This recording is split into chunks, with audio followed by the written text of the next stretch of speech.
gente vai mergulhar num tema bem complexo da educação aqui em São Paulo. A famosa aprovação automática ou progressão continuada. Isso. Vamos olhar por uma análise que questiona, né? Se isso foi um avanço ou, na verdade, um retrocesso para as escolas públicas daqui. Exato. A nossa ideia é tentar entender o que é essa política, sabe? Por que ela surgiu lá nos anos 90, quais são as críticas que ela recebe e, claro, qual foi o impacto real dela, pelo menos segundo essa análise que a gente está usando como base. Vamos tentar desempacotar isso. Vamos lá. Então, para começar, basicamente, é aquele sistema que, permite o aluno passar de ano. Mesmo sem ter as notas, digamos assim. Isso, mesmo sem ter atingido todas as metas de aprendizado esperadas para a série. A lógica original era trocar a reprovação por um acompanhamento pedagógico constante, né? Exato. E a Integra sempre sabe olhar a intenção original. A fonte que a gente viu mostra bem que o objetivo principal era combater o abandono escolar. Que era muito alto, né? Altíssimo, principalmente entre os alunos mais pobres. A reprovação, na prática, acabava meio que expulsando muita gente da escola. Então, a aposta foi criar um ambiente mais acolhedor, sabe? Mais inclusivo. Faz sentido essa busca pela inclusão. Sem dúvida. E os argumentos a favor eram fortes na época. E a análise até relembra eles. Por exemplo, repetir o ano, só isso não garante que o aluno vai aprender o que faltou. Certo. O foco devia ser no desenvolvimento constante, com apoio pedagógico. E tinha também o reconhecimento de que, muitas vezes, o fracasso escolar reflete mais a desigualdade social do que a capacidade do estudante em si. Esses pontos sobre inclusão são super importantes. Mas, pelo que a análise sugere, essa inclusão pode ter tido um custo alto na prática, né? É aí que a coisa fica mais complexa. Exatamente.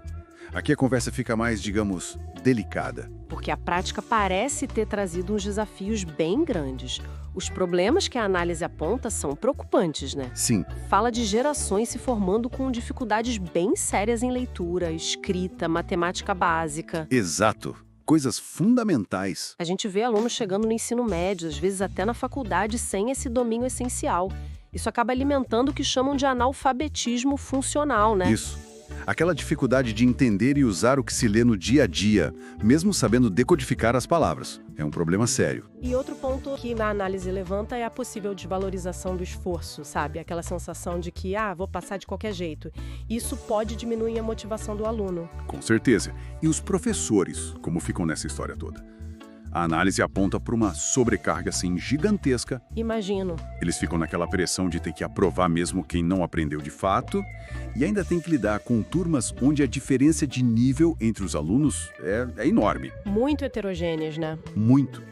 E aí surge o que o material chama de desigualdade disfarçada. Parece que o modelo, na prática, pode acabar mais escondendo os problemas educacionais do que resolvendo eles de verdade.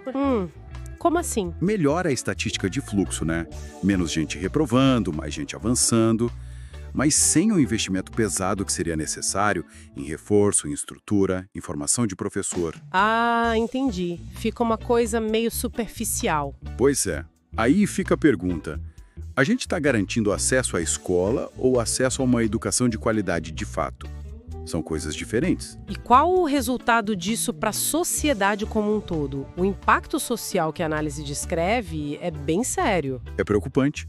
Mais gente com dificuldade de compreensão, jovens que chegam menos preparados para o mercado de trabalho e até para exercer a cidadania de forma plena, sabe? Vira aquele paradoxo de São Paulo que a gente ouve falar. Uma rede de ensino gigante, muita gente matriculada, Mas a qualidade do aprendizado fica sendo questionada. Exatamente. Mas a análise não para só na crítica, né? Ela também aponta caminhos, soluções. Sim, aponta.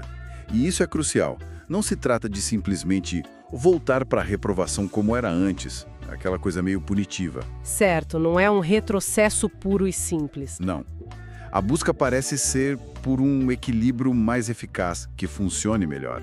E quais seriam essas sugestões? Olha, envolve repensar a progressão.